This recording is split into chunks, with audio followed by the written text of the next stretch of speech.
സാറേ, സംഗതി ഓക്കെ ആയിട്ടുണ്ട്. മാഡം കണ്ട് ഇഷ്ടപ്പെട്ട ബിൽഡിംഗ് തന്നെ ഈ സുരേന്ദ്രൻ സെറ്റപ്പ് ആക്കി കൊടുത്തിട്ടുണ്ട്. സുരേന്ദ്രനെ കണ്ടപ്പോഴേ ആളുമിടുക്കനാണെന്ന് എനിക്ക് തോന്നിയിരുന്നു. അതൊന്നും നമ്മുടെ കഴിവല്ല സാറേ, ഈശ്വരാനുഗ്രഹം, പിന്നെ മാഡത്തിന്റെ ഭാഗ്യവും. എന്നിട്ട് എവിടെയാ ബിൽഡിംഗ് കണ്ടുവച്ചിരിക്കുന്നത്? നമ്മുടെ ചർച്ച് റോഡിൽ കൂടി കോളേജ് ജംഗ്ഷനിലേക്ക് പോകുന്ന ഭാഗത്ത്, അതും റോഡിന്റെ തൊട്ട് ചേർന്ന്. നല്ല കണ്ണായ സ്ഥലം. സിറ്റി ആണോന്ന് ചോദിച്ചാൽ അല്ല, എന്നാ സിറ്റി അല്ലെന്നൊട്ട് പറയേയില്ല. അതും മാഡം ഉദ്ദേശിച്ച അതേ തുകയ്ക്ക്. വാങ്ങാനാണോ അതോ വാടകയ്ക്കോ? അത് എന്നാ ചോദ്യം സാറേ. 2 ലക്ഷം രൂപ അഡ്വാൻസും 45,000 രൂപ വാടകയും പറ്റില്ലെന്ന് പറഞ്ഞ മാഡം എവിടുന്നാ ഇപ്പൊ അങ്ങനൊരു സ്ഥലം വാങ്ങുന്നത്?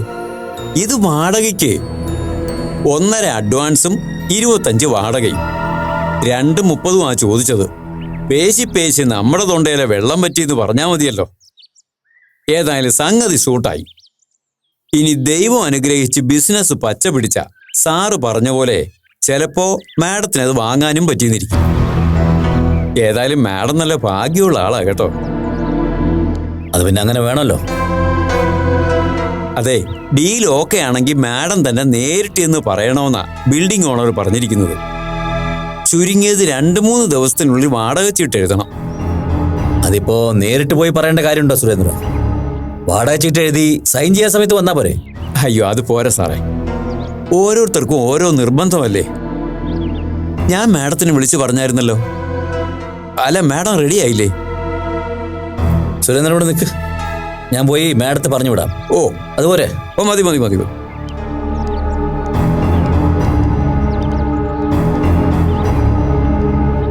ആളൊരു പ്രത്യേക ടൈപ്പാണല്ലോ. ആരുമായിട്ടും വലിയ സഹകരണമില്ലെന്നാ തോന്നുന്നത്. തന്നെ കൂട്ടിക്കൊണ്ടുപോകാൻ ആ ബ്രോക്കർ വന്നിട്ടുണ്ട്. നന്ദകുമാർ വിളിച്ചിരുന്നില്ലേ? വിളിച്ചിരുന്നു. കോളേജ് റോഡിലുള്ളൊരു ബിൽഡിംഗ് ഓക്കെ ആണെന്ന് പറഞ്ഞു. ബിൽഡിങ്ങിന് അഡ്വാൻസും വാടക കൊടുക്കേണ്ടി വരുമല്ലോ. ആ ഓണറുമായി സംസാരിച്ച് 2-3 ദിവസത്തിനുള്ളിൽ എഗ്രിമെന്റ് എഴുതേണ്ടി വരും. അഡ്വാൻസ് 1.5 ലക്ഷം കാണത്രേ. അത്രയും കാശ് ഒരുമിച്ച് കൊടുക്കാൻ തന്റെ കയ്യിലുണ്ടോ?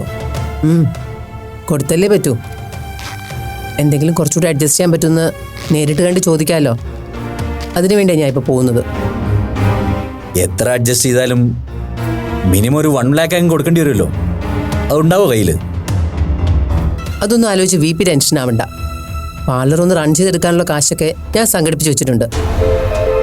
അത്രയും കാശ് തനിക്ക് എവിടുന്ന? ഞാൻ പറഞ്ഞല്ലോ, എന്നെ സഹായിക്കാൻ മനസ്സുള്ളവരുമുണ്ട്. അതാരാണെന്നാ ചോദിച്ചത്. സഹായിച്ച് ഒടുവിൽ അതൊരു ബാധ്യതയാവരുതല്ലോ, അതുകൊണ്ടാ ചോദിച്ചത്. അതോർത്ത് VP പേടിക്കണ്ട. അങ്ങനെ ബാധ്യതയാവുന്നതിൻ്റെ കയ്യിൽ നിന്നല്ല ഞാൻ സഹായം സ്വീകരിച്ചത്. എന്നാലത് ആരാണെന്ന് ഞാനും കൂടി ഒന്ന് അറിഞ്ഞാലെന്താ? എന്തിന്? ആളെ അറിഞ്ഞിട്ട് അവരെ പോയി കണ്ട് തടസ്സപ്പെടുത്താനോ?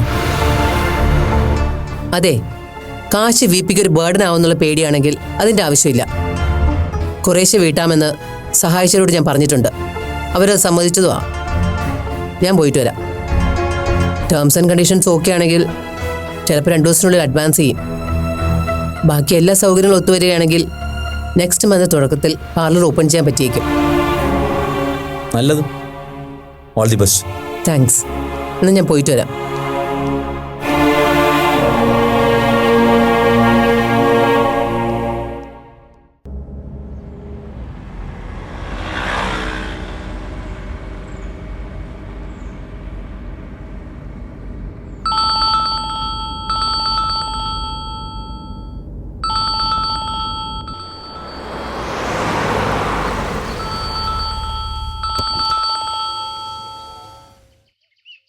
Hello sir. മിസ്റ്റർ നന്ദകുമാർ, നിങ്ങൾ എവിടെയാ? തിരക്കിലാണോ? അല്ല സാർ, ഞാൻ ഓഫീസിലേക്കുള്ള യാത്രയില്ല. എന്താ സാർ വിളിച്ചത്? നന്ദകുമാർ, എനിക്ക് നിങ്ങളെ ഒന്ന് കാണണമായിരുന്നു. അത്യാവശ്യമായിട്ട് ചില കാര്യങ്ങൾ സംസാരിക്കാനുണ്ട്. സാർ, ഞാൻ ഉച്ചവരെ തിരക്കിലാണ്. അത് കഴിഞ്ഞ് ഞാൻ വീട്ടിലേക്ക് വന്നാൽ മതിയോ? നോ, ഇവിടേക്ക് വരണ്ട. നമുക്ക് പുറത്ത് വെച്ച് കാണാം. ബുദ്ധിമുട്ടാവില്ലല്ലോ? ഉച്ച കഴിഞ്ഞാണെങ്കിൽ ബുദ്ധിമുട്ടാവില്ല സാർ. അതുവരെ ഓഫീസിൽ ലേശം തിരക്കുണ്ട്. No problem. ഉച്ച കഴിഞ്ഞിട്ട് മതി. ഞാൻ എവിടെ ഉണ്ടാവുമെന്ന് നന്ദന് ടെക്സ്റ്റ് ചെയ്യാം. ഓക്കെ? അല്ല സാർ, എന്താണ് പ്രത്യേകിച്ച് അത്യാവശ്യമായിട്ട് കാണേണ്ട കാര്യം? എന്തെങ്കിലും ലീഗൽ ഇഷ്യൂ ആണോ? ഏയ്, അല്പം പേഴ്സണലാ. ഒക്കെ നേരിട്ട് കാണുമ്പോൾ നമുക്ക് വിശദമായിട്ട് സംസാരിക്കാം. ഓക്കെ? Okay sir.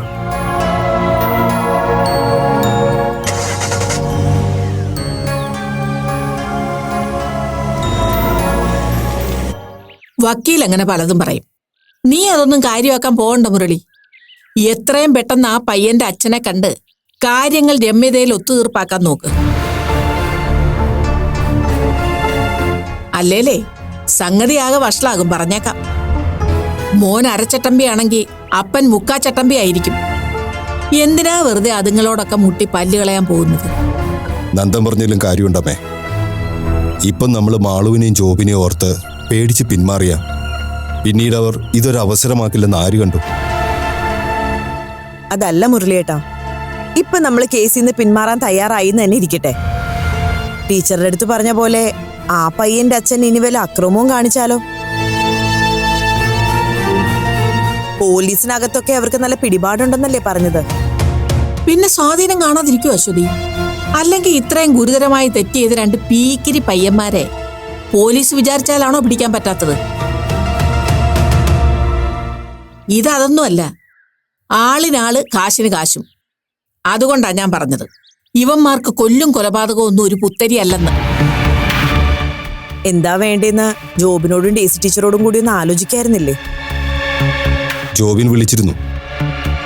നന്ദൻ പറഞ്ഞതിനെ കുറിച്ച് ഞാനൊരു സൂചന മാത്രമേ കൊടുത്തിട്ടുള്ളൂ. ഡീറ്റെയിൽ ആയിട്ട് നേരിട്ട് കാണുമ്പോൾ പറയാമെന്ന് പറഞ്ഞു. എന്റെ മുരളി, ഇതിനെപ്പറ്റി ഇനി അത്ര കൂടി ആലോചിക്കാനൊന്നുമില്ല. നടപ്പുവശം ഞാൻ പറഞ്ഞുതരാം. നമ്മുടെ കൊച്ചിനെയും അവളുടെ കുടുംബജീവിതത്തെയും തൊട്ട് കളിക്കരുതെന്ന് ആ പയ്യന്മാരിൽ നിന്നൊരു ഉറപ്പ്. അത് രേഖാമൂലം കിട്ടിയാൽ അത്രയും നല്ലത്. അങ്ങനെ ഒരു ഉറപ്പ് വാങ്ങിക്കൊണ്ട് ഈ കേസും വയ്യാവേലിയൊക്കെ തലേ നൂരിക്കളയുന്നതാണ് നല്ലത്. ഒന്നാമത് ഇങ്ങനെ ഒരു നാണം കെട്ട കാര്യം പറഞ്ഞ് കോടതി കയറി ഇറങ്ങാൻ നിനക്ക് എവിടുന്നാ സമയം? പോരാത്തതിന് മാനക്കേടും. ഇലയ്ക്കും ഉള്ളിനും കേടില്ലാത്ത രീതിയിൽ ഇതങ്ങ് ഒതുക്കി തീർക്കുന്നതാണ് നല്ലത്. എന്താ മുരളിയേട്ടന്റെ തീരുമാനം? അങ്ങനെ പെട്ടെന്ന് കയറി തീരുമാനമെടുക്കാൻ പറ്റുന്നൊരു വിഷയമല്ല അശ്വതി ഇത്. അതിനു മുമ്പ് കുറേ കാര്യങ്ങൾ ആലോചിക്കാനുണ്ട്. എന്തായാലും ജോബിനൊന്ന് വരട്ടെ, എന്നിട്ട് എന്താ വേണ്ടതെന്ന് വെച്ചാൽ നമുക്ക് തീരുമാനിക്കാം. ജോബിൻ നാളെ വരുന്നു ആള് പറയുന്ന കേട്ടു. അവളെ ചെക്കപ്പിന് കൊണ്ടുപോകേണ്ട ദിവസമല്ലേ? ഓ, അത് ശരിയാണല്ലോ. അത് ഞാനങ്ങ് മറന്നു. മാളൂനിപ്പോ വേറെ പ്രോബ്ലം ഒന്നും ഇല്ലല്ലോ അല്ലേ? എന്ത് പ്രോബ്ലം? ദേ, രണ്ടുപേരോടും കൂടി ഞാൻ വീണ്ടും പറയാ, നാളെയെങ്കിലും മാളുവിനെ അവളുടെ ഭർത്താവിന്റെ കൂടെ പറഞ്ഞു വിടണം. പണിക്കരുടെ കൊച്ചിന്റെ കാര്യം അതിന്റെ വിധി പോലെ നടക്കട്ടെ. അതിന്റെ പിന്നാലെ നടന്ന് വീണ്ടും വയ്യാവേലി ഉണ്ടായാലേ വീണ്ടും അത് പ്രശ്നത്തിന് കാരണമാകും. ഞാൻ പറയാനുള്ളത് പറഞ്ഞു. ഇനി നിങ്ങൾ നിങ്ങളുടെ ഇഷ്ടം പോലെ ചെയ്യും. അമ്മ ഈ വായും ബഹളമൊക്കെ വെക്കുമെങ്കിലും പറയുന്നതിൽ കാര്യമുണ്ട് മുരളിയേട്ടാ. ഈ കേസിന്റെ തലവേദന എത്രയും പെട്ടെന്ന് ഒഴിവാക്കുന്നതാ നല്ലത്. നിങ്ങളിങ്ങനെ ധൃതി കൂട്ടാതെ. ഞാൻ പറഞ്ഞല്ലോ, ഇതെങ്ങനെ പെട്ടെന്ന് എടുക്കേണ്ട ഒരു തീരുമാനമല്ല. ഏതായാലും ജോബിന്റെ അഭിപ്രായോടെ നോക്കാം, എന്നിട്ട് തീരുമാനിക്കാം.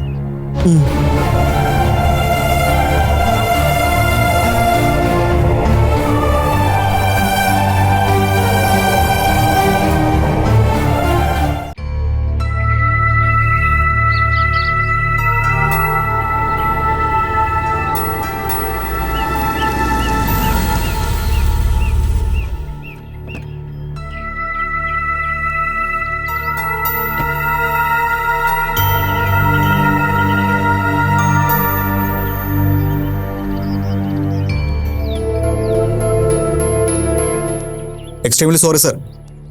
ഓഫീസിൽ നിന്ന് ഇറങ്ങാൻ തുടങ്ങുമ്പോഴാണ് ഒരു ചാരിറ്റബിൾ സൊസൈറ്റി അവരുടെ ആനുവൽ മീറ്റിന് ക്ഷണിക്കാൻ വന്നത്. കൂട്ടത്തിൽ നമ്മളൊരു സീനിയർ ഉള്ളത് കാരണം പെട്ടെന്ന് ഒഴിവാക്കി വരാൻ പറ്റിയില്ല. സാറ് കുറച്ച് അധിക സമയം വെയിറ്റ് ചെയ്തു അല്ലേ? Really sorry. It's okay. Mister നന്ദകുമാറിനെ കാണേണ്ട ആവശ്യം എൻ്റെതായതുകൊണ്ട് വെയിറ്റ് ചെയ്യേണ്ടി വന്നതിൽ വിഷമമൊന്നുമില്ല. പിന്നെ ഞാനിപ്പോൾ താങ്കളുടെ കൂട്ടം അത്ര ബിസി പേഴ്സൺ ഒന്നുമല്ല. അതുകൊണ്ട് ആവശ്യത്തിന് ടൈം സ്പെയർ ചെയ്യാൻ പറ്റുന്നുണ്ട്. മിസ്റ്റർ നന്ദൻ ചാരിറ്റി പ്രവർത്തനങ്ങളൊക്കെ ഒരുപാട് താല്പര്യമുള്ള ആളല്ലേ? ആ, അത്യാവശ്യം. നമ്മളെ കൊണ്ടാവും പോലെ ചുറ്റുവട്ടത്തുള്ളവർക്ക് എന്തെങ്കിലും സഹായം ചെയ്തു കൊടുക്കാൻ പറ്റുന്നത് ഒരു നല്ല കാര്യമല്ലേ സർ? അതുകൊണ്ട് പ്രത്യേകിച്ച് നമുക്ക് നഷ്ടമൊന്നും സംഭവിക്കാനുമില്ല. നഷ്ടം നമുക്കില്ലെങ്കിലും അതുകൊണ്ട് മറ്റു ചിലർക്കെങ്കിലും നമ്മുടെ പ്രവൃത്തി ഉപദ്രവമാവാതിരിക്കാൻ ശ്രദ്ധിക്കേണ്ട ഉത്തരവാദിത്വവും നമുക്കുണ്ട്, അല്ലേ നന്ദൻ? തീർച്ചയായും. ഇതുവരെയുള്ള എൻ്റെ അത്തരം പ്രവൃത്തികൾ കൊണ്ട് ആർക്കും ഒരു ഉപദ്രവം ഉണ്ടായിട്ടില്ല എന്നാണ് എൻ്റെ വിശ്വാസം. ഗുഡ്. ഇനിയും ആ വിശ്വാസം അങ്ങനെ തന്നെ നിലനിർത്താൻ മിസ്റ്റർ നന്ദന് കഴിയട്ടെ. സാർ, ഈ മിസ്റ്റർ നന്ദൻ എന്ന സംബോധന വല്ലാതെ ഫോർമലായി പോകുന്നു. സാർ എന്നെ നന്ദൻ എന്ന് വിളിച്ചാൽ മതി. Okay okay. പക്ഷേ ഫോർമൽ ആവേണ്ടടുത്ത് നമ്മൾ ഫോർമൽ ആവുക തന്നെ വേണം നന്ദൻ. എൻ്റെ ഒരു പോളിസി അതാ. അനാവശ്യമായി ആരുടെയും കാര്യത്തിൽ തലയിടുന്നത് എനിക്ക് ചിന്തിക്കാനേ കഴിയില്ല. തിരിച്ച് എൻ്റെ കാര്യത്തിലും മറ്റുള്ളവരിൽ നിന്നും ഞാൻ ആ മര്യാദ പ്രതീക്ഷിക്കുന്നുണ്ട്. പലപ്പോഴും പക്ഷെ അത് കിട്ടാറില്ലെന്ന് മാത്രം. സാറ് കാണണമെന്ന് പറഞ്ഞത് എന്തിനാണെന്ന് പറഞ്ഞില്ല. യെസ് യെസ്, ഞാൻ അതിലേക്കാണ് വരുന്നത്. നന്ദനെ ഞാൻ പരിചയപ്പെടുന്നത് ഞാൻ ഇൻവോൾവ് ആണെന്ന് പറയപ്പെടുന്ന ഒരു കേസുമായി ബന്ധപ്പെട്ടാണ്, അല്ലേ? സാർ ഇൻവോൾവഡ് ആണെന്ന് പറയപ്പെടുന്ന കേസ് ആയിരുന്നില്ല സാർ അത്. ശരിക്കും ആ കേസിൽ സാറ് പ്രതിസ്ഥാനത്ത് തന്നെയായിരുന്നു. ആ കാര്യത്തിൽ സാറിന് എന്തെങ്കിലും കൺഫ്യൂഷൻ ഉണ്ടെങ്കിൽ മാഡത്തോടോ അതോ അല്ലെങ്കിൽ കൺസേൺഡ് പോലീസ് സ്റ്റേഷനിലോ അന്വേഷിക്കാം. നോ, ഞാനത് ഡിനൈ ചെയ്യല്ല മിസ്റ്റർ. അൺഫോർച്ചുനേറ്റ്ലി ആ സംഭവത്തെക്കുറിച്ച് എനിക്ക് ഓർത്തെടുക്കാൻ പറ്റുന്നില്ല. അതുകൊണ്ട് ഞാൻ ആ ടേം ഉപയോഗിച്ചെന്നേ ഉള്ളൂ. പോട്ടെ, നമ്മുടെ മാറ്റർ അതല്ലല്ലോ. വിഷയത്തിലേക്ക് വരാം. സാധാരണ രീതിയിൽ ഒരാൾക്കൊരു പ്രോബ്ലം ഉണ്ടാകുമ്പോൾ അയാളോ അയാളുടെ കുടുംബക്കാരോ സമർത്ഥനായ ഒരു വക്കീലിൽ നിന്ന് ലീഗൽ എയ്ഡ് നേടുന്നു. ആ വക്കീലിന്റെ മിടുക്കുകൊണ്ട് അയാൾ ആ പ്രോബ്ലത്തിൽ നിന്ന് തലയൂരുന്നു. വക്കാലത്ത് നല്ല രീതിയിൽ നടത്തിയതിനും കേസ് വിജയിച്ചതിനും അയാൾക്ക് അർഹതപ്പെട്ടൊരു ഫീസ് നൽകി പരസ്പരം ഗുഡ് ബൈ പറഞ്ഞ് നല്ല രീതിയിൽ പിരിയുന്നു. ഇതാണല്ലോ സാധാരണയുള്ളൊരു നാട്ടുകണപ്പ്, അല്ലേ നന്ദൻ? തീർച്ചയായും. ഇനിയിപ്പോ ആ ഒരു അടുപ്പം കുറച്ചുകൂടി എക്സ്റ്റെൻഡ് ചെയ്യുന്നതിലും തെറ്റൊന്നുമില്ല. ഐ മീൻ, വല്ലപ്പോഴും ക്ലയൻറ്റ് ഒന്ന് വിസിറ്റ് ചെയ്യുക, അവരുടെ ക്ഷേമം അന്വേഷിക്കുക, ഒരു ടീ ടൈം അവരുമായിട്ട് സ്പെൻഡ് ചെയ്യുക, അതിനൊന്നും ഒരു തെറ്റുമില്ല. പക്ഷെ അതിനും അപ്പുറം എപ്പോഴോ ഒരു കേസ് വാദിച്ച് ജയിച്ച സൗഹൃദം വെച്ച് ആ ഫാമിലിയുടെ ആജീവനാന്ത രക്ഷകന്റെ റോഡിലേക്ക് മാറാൻ ശ്രമിക്കുന്നത് അതൊരു ശരിയായ നടപടിയല്ല. അതും ആ ഫാമിലിയിൽ ഒരു ഗൃഹനാഥൻ ഉണ്ടെന്നിരിക്കെ. Am I right? Yes, of course. Sir പറഞ്ഞതിനോട് ഞാൻ പൂർണ്ണമായിട്ട് യോജിക്കുന്നു. നമ്മുടെ സഹായമോ സേവനമോ ആവശ്യമില്ലാത്തൊരിടത്ത് അത് ചെയ്യാതിരിക്കുക എന്ന് തന്നെയാണ് ഏറ്റവും മാന്യമായ രീതി. But I am very sorry to say, നന്ദനിൽ നിന്ന് അങ്ങനൊരു സമീപനമല്ല എൻ്റെ ഫാമിലിയിൽ ഉണ്ടായിരിക്കുന്നത്. സോറി, അത് സാറിൻ്റെ വെറും തെറ്റിദ്ധാരണയാണ് എന്ന് എനിക്ക് പറയേണ്ടി വരും. എന്തുകൊണ്ട്? സാറിൻ്റെ ഫാമിലിയിൽ നിന്ന് ഒരാളെങ്കിലും ആവശ്യപ്പെടാതെ ഞാൻ ഇതുവരെ അവിടുത്തെ ഒരു കാര്യത്തിലും ഇടപെട്ടിട്ടില്ല എന്ന് ആത്മാർത്ഥമായിട്ട് എനിക്ക് പറയാൻ കഴിയും. നന്ദൻ, ഫാമിലിയിൽപ്പെട്ട ഒരാളെന്ന് പറയുമ്പോൾ ഗൃഹനാഥനായ ഒരാൾക്ക് അവിടെ ഒരു റോളും ഇല്ലെന്നാണോ നിങ്ങൾ സമർത്ഥിക്കാൻ ശ്രമിക്കുന്നത്? അല്ലെങ്കിൽ തന്നെ ഫാമിലിയിൽപ്പെട്ട ആൾ എന്നതുകൊണ്ട് നിങ്ങൾ ആരെ ഉദ്ദേശിക്കുന്നത്? എൻ്റെ ഭാര്യയോ അതോ മകളെയോ? രണ്ടുപേരിൽ ആര് വേണമെങ്കിലും ആകാം sir. Head of the family എന്ന നിലയിൽ ഇനി സാർ എന്നോട് ഒരു സഹായം ആവശ്യപ്പെട്ടാലും അത് എന്നെ കൊണ്ട് കഴിയുന്നതാണെങ്കിൽ ചെയ്തു തരുന്നതിൽ എനിക്ക് സന്തോഷമേ ഉള്ളൂ. അങ്ങനെയാണെങ്കിൽ നന്ദനോട് ഞാനൊരു ഫേവർ ആവശ്യപ്പെടുകയാണ്. എന്താ, അത് ചെയ്തു തരാൻ നിങ്ങൾ വില്ലിങ് ആണോ? ഞാൻ പറഞ്ഞല്ലോ, എന്നെ കൊണ്ട് കഴിയുന്നതാണെങ്കിൽ. കഴിയും. ഒരുപക്ഷെ അത് നിങ്ങളെ കൊണ്ട് മാത്രമേ കഴിയൂ. സാർ പറയൂ. മേലിൽ എൻ്റെ കുടുംബത്തിലെ ഒരു കാര്യത്തിലും നിങ്ങളുടെ ഇൻ്റർഫിയറൻസ് ഉണ്ടാവാൻ പാടില്ല. അതിന് എൻ്റെ ഭാര്യയോ മകളോ ആവശ്യപ്പെട്ടിട്ടാണെങ്കിൽ കൂടി. എന്താ, കഴിയോ നിങ്ങൾക്ക്? കഴിയായികൊന്നുമില്ല സാർ. പക്ഷെ എനിക്കൊരു സംശയം ചോദിക്കാലോ അല്ലേ? Yeah sure. ഇങ്ങനെ ഒരു വിലയ്ക്ക് ഏർപ്പെടുത്താൻ മാത്രം സാറിനിപ്പോൾ ഞങ്ങളിൽ ആരെയാണ് വിശ്വാസമില്ലാതായിരിക്കുന്നത്? എന്നെയോ അതോ ഗീതാ മാഡത്തിനെയോ? എന്നെയാണെങ്കിൽ ഞാനത് ആൺവർഗത്തിന്റെ പൊതു സ്വഭാവമായി കണ്ട് ഇഗ്നോർ ചെയ്യും. അതല്ല, സംശയം സ്വന്തം കുടുംബത്തോട് തന്നെയാണെങ്കിൽ കഷ്ടമൊന്നല്ലാതെ എനിക്ക് സാറിനെ കുറിച്ച് മറ്റൊന്നും പറയാനില്ല. മിസ്റ്റർ നന്ദൻ, വാക്കുകൾ സൂക്ഷിച്ച് ഉപയോഗിക്കണം. എൻ്റെ ഭാര്യ ആരാണെന്നും അവരുടെ ക്യാരക്ടർ എന്താണെന്നും നിങ്ങളെന്ന് പഠിക്കേണ്ട ഗതികേടൊന്നും എനിക്കില്ല. അവരെ സംരക്ഷിക്കാനുള്ള കഴിവും പ്രാപ്തിയും എനിക്കുണ്ട് താനും. അതില്ലാതായാലും അവർക്ക് സുഖമായി കഴിയാനുള്ള വക എൻ്റെ സമ്പാദ്യത്തിലുണ്ട്. ആരുടെ ഔദാര്യമോ സഹായമൊന്നും എനിക്ക് ആവശ്യമില്ല. അതിന് ഞാൻ അങ്ങനെ ഒരു സഹായം അവർക്ക് ഓഫർ ചെയ്തിട്ടില്ലല്ലോ. എന്നാര് പറഞ്ഞു? ഗീതയ്ക്ക് പാർലർ തുടങ്ങാൻ നിങ്ങൾ ഫിനാൻഷ്യലി ഹെൽപ്പ് ചെയ്തില്ലേ? എന്താ ഇല്ലെന്ന് പറയാമോ? പറയാം സർ, ഇല്ലെന്ന് എവിടെയും ഉറപ്പിച്ച് പറയാം എനിക്ക്. പക്ഷെ ഒരു കാര്യം കൂടി എനിക്ക് താങ്കളോട് പറയേണ്ടി വരും. അപ്പോൾ ഇനി അങ്ങനൊരു സഹായം ഗീതാമ്മയുടെ എന്നോട് ആവശ്യപ്പെട്ട എൻ്റെ കയ്യിലില്ലെങ്കിൽ പോലും മറ്റെവിടുന്നെങ്കിലും കാശ് സംഘടിപ്പിച്ച് ഞാൻ അവരെ സഹായിച്ചെന്നിരിക്കും. അതിൻ്റെ കാരണം കൂടെ സാർ അറിയണം. ദുരന്തത്തിൽ ആടി ഉലയുന്ന ഒരു വീടിനെ ഒരു അമ്മ എന്ന നിലയിൽ, ഒരു ഭാര്യ എന്ന നിലയിൽ എങ്ങനെ സംരക്ഷിക്കാൻ ശ്രമിക്കാമെന്ന് കാണിച്ചെന്ന സ്ത്രീയാണ് അവർ. ചിലപ്പോൾ ആ ശ്രമത്തിൽ അവർ പരാജയപ്പെട്ടു പോയേക്കാം. എന്നാലും അവരുടെ ആറ്റിറ്റ്യൂഡിന് അംഗീകരിക്കാതിരിക്കാൻ കഴിയില്ല സർ. മാഡം എന്നാണ് ഞാൻ അവരെ വിളിക്കുന്നതെങ്കിലും മനസ്സിൽ എനിക്കില്ലാതെ പോയൊരു ഏട്ടത്തിയുടെ സ്ഥാനം തന്നെയാണ് സർ അവർക്ക് ഞാൻ കൊടുക്കുന്നത്. അതുകൊണ്ട് തന്നെ അവർക്കൊരു ആവശ്യമെന്ന് തോന്നിയ ഏത് പ്രതിസന്ധിക്കിടയിലും അവർക്ക് വേണ്ടി കഴിയാവുന്ന സഹായമായിട്ട് ഞാനുണ്ടാവും. വേണ്ടെന്ന് അവർ വിലക്കുന്നിടം വരെ. സാറിനെ പോലെ ഒരാളോട് എനിക്ക് ഇങ്ങനെയൊക്കെ സംസാരിക്കേണ്ടി വന്നതിൽ വിഷമമുണ്ട്. പോട്ടെ സർ.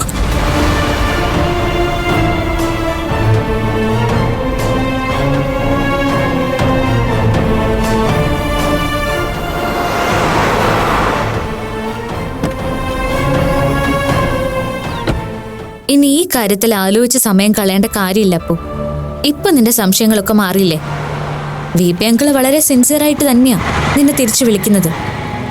ആ ഒരു ഉറപ്പ് ആന്റിയിൽ നിന്ന് കിട്ടിയില്ലേ? VPയുടെ ക്ഷണത്തിൽ പേടിക്കേണ്ടതൊന്നുമില്ലെന്നാ അമ്മ പറയുന്നത്. എങ്കിലും അമ്മയ്ക്കും ഈ കാര്യത്തിൽ നിന്റെ അത്ര ഉറപ്പില്ലെന്ന് തോന്നുന്നു. അതൊക്കെ ആന്റിയുടെ ഭയം കൊണ്ടാപ്പോ.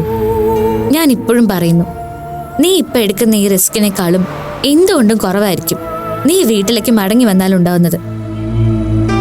ഇനിയിപ്പോ അങ്കിളുടെ ഭാഗത്ത് നിന്ന് അങ്ങനെ എന്തെങ്കിലും ഒരു ഹരാസ്മെന്റ് ഉണ്ടായാൽ തന്നെ നിനക്ക് നിന്റെ സ്റ്റാൻഡ് വ്യക്തമാക്കി ഇറങ്ങി പോവാലോ. അതിനുള്ള ഉറപ്പിനെ കുറിച്ചും നീ അങ്കിളിനോട് സംസാരിക്കേ. അല്ലാതെ ഇനിയും ഇങ്ങനെ മാറി നിൽക്കുന്നതിൽ അർത്ഥമില്ലെന്നാ എനിക്ക് തോന്നുന്നത്. നീ ഒരു വാക്ക് പറഞ്ഞാ ഞാൻ വരാം നിന്റെ കൂടെ. നിന്നെ ഞാൻ കൊണ്ടുപോകാം വീട്ടിലേക്ക്. സാധനങ്ങൾ അമ്പി മാമൻ സൗകര്യപൂർവ്വം ഷിഫ്റ്റ് ചെയ്യട്ടെ. എന്തു പറയുന്നു? ആലോചിച്ച് കളയാൻ നമ്മുടെ കയ്യിൽ സമയമില്ല. അപ്പോ അതുകൊണ്ടാ ഞാനിങ്ങനെ നിർബന്ധിക്കുന്നത്. വരട്ടെ മാളു, എനിക്ക് ഒന്നുകൂടെ ഒന്ന് ആലോചിക്കാനുണ്ട്. അതുമാത്രമല്ല, എനിക്ക് VPയിൽ നിന്ന് മറ്റു ചില കാര്യങ്ങളെ കൂടി ഉറപ്പ് വാങ്ങേണ്ടതായിട്ടുണ്ട്. മറ്റു ചില കാര്യങ്ങൾ എന്ന് പറയുമ്പോ നീ എന്താ ഉദ്ദേശിക്കുന്നത്? ആതിരയുടെ കാര്യമാണോ? ആതിരയുടെ കാര്യവും സംസാരിക്കണം മാളു. ഞാൻ ആതിരയ്ക്ക് കൊടുത്ത ഉറപ്പ് അതെനിക്ക് പാലിച്ചേ പറ്റൂ. അതിന് VP അമ്മയും ഒരു തടസ്സമാവരുത്. ആന്റിക്ക് അതിൽ എതിരഭിപ്രായമൊന്നും ഇല്ലെന്ന് നിനക്കറിയാലോ. പിന്നെ VP അങ്കിളുടെ കാര്യം. അപ്പോ ഞാൻ അങ്കിളിനെ സപ്പോർട്ട് ചെയ്യാണെന്നൊന്നും നീ വിചാരിക്കരുത്.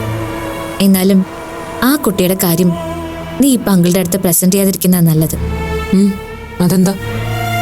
എന്തായാലും ഞാനത് പറയേണ്ടതല്ലേ? ഓക്കെ, സമ്മതിച്ചു. പക്ഷേ അത് ഇത്ര ധൃതി പിടിച്ച് വേണ്ടെന്നാ എന്റെ അഭിപ്രായം. നീ ഇപ്പൊ എടുത്ത ഈ തീരുമാനമായിട്ട് തന്നെ ഒന്ന് പൊരുത്തപ്പെട്ട് വരാൻ അങ്കിൾ എടുത്തൊരു ടൈം എത്രയാണെന്ന് നിനക്ക് മനസ്സിലായില്ലേ? അതുമായി ഒന്ന് ബാലൻസ് ചെയ്ത് വരും മുമ്പ് നീ ആതിരയുടെ കാര്യം സംസാരിച്ചാൽ അങ്കിളിനത് ഇരട്ടി പ്രശ്നമാവും. എന്നുവെച്ച് അത് സംസാരിക്കാതിരിക്കാൻ പറ്റില്ലല്ലോ മാളു. VPയുടെ കൺസെന്റ് ഉണ്ടെങ്കിലും ഇല്ലെങ്കിലും ആതിരയുടെ കാര്യത്തിൽ ഞാൻ കമ്മിറ്റഡ് ആണ്. കൊടുത്ത വാക്ക് എനിക്ക് പാലിക്കാതിരിക്കാൻ പറ്റില്ല. പാലിക്കണ്ടെന്ന് ഞാൻ പറഞ്ഞില്ലല്ലോ. പക്ഷെ ആ കാര്യം പ്രസന്റ് ചെയ്യുന്നതിന് മുൻപ് നീ അങ്കിളിന് ഇത്തിരി സമയം കൂടി കൊടുക്കുന്നത് നന്നായിരിക്കുന്ന എനിക്ക് തോന്നുന്നത്.